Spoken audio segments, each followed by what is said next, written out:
Assalamualaikum warahmatullahi wabarakatuh. Saya Ujen Johari dari Prodi Teknologi Pendidikan akan menjelaskan tentang berbagai macam jenis term dan sesat pikir logika serta cara menghindarinya.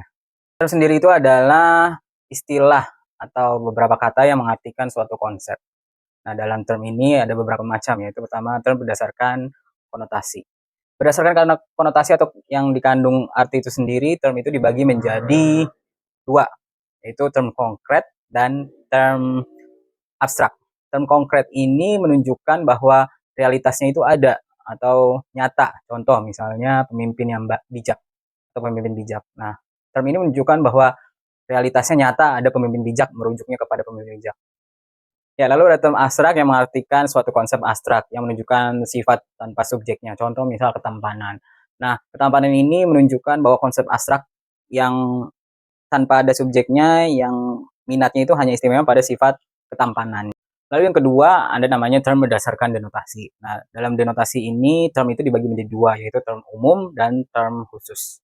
Term umum berarti mencakup keseluruhan dari term itu sendiri atau konsep itu sendiri. Misal, manusia berarti mencakup manusia seluruh yang ada di muka bumi. Lalu term khusus berarti mengartikan atau merujuk kepada term yang sebagian atau satu bagian saja dari term umum. Contohnya, bangsa Indonesia. Berarti bangsa Indonesia ini merujuk kepada manusia yang menjadi warga negara Indonesia atau manusia yang tinggal di wilayah Indonesia.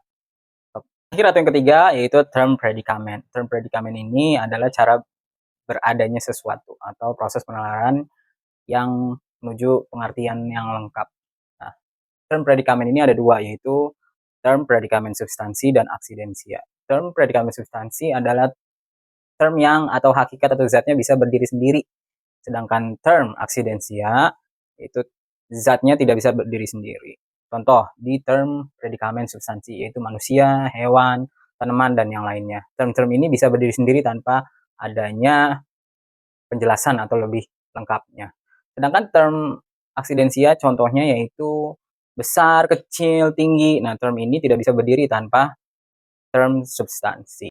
Lalu saya akan menjelaskan tentang sesat pikir formal atau logical fallacy. Logical fallacy ini adalah sesat pikir yang terjadi karena kesalahan dalam struktur logis atau struktur bentuknya. Nah, sesat pikir dengan kata lain berarti penalaran atau kesimpulannya yang salah sehingga tidak mengikuti bentuk logika yang sah.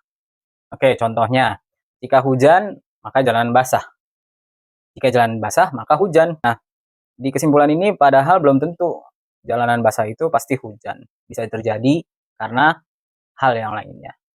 Lalu cara menghindari kesalahan atau sesat pikir dalam logical fallacy ini, yaitu cara menggunakan bahasa yang jelas, tidak ambigu, lalu evaluasi kesimpulannya apakah benar, masukkah ke logika, dan yang terakhir, kumpulkan informasi atau pengetahuan yang tepat sehingga semua penalaran itu menjadi logika yang sah.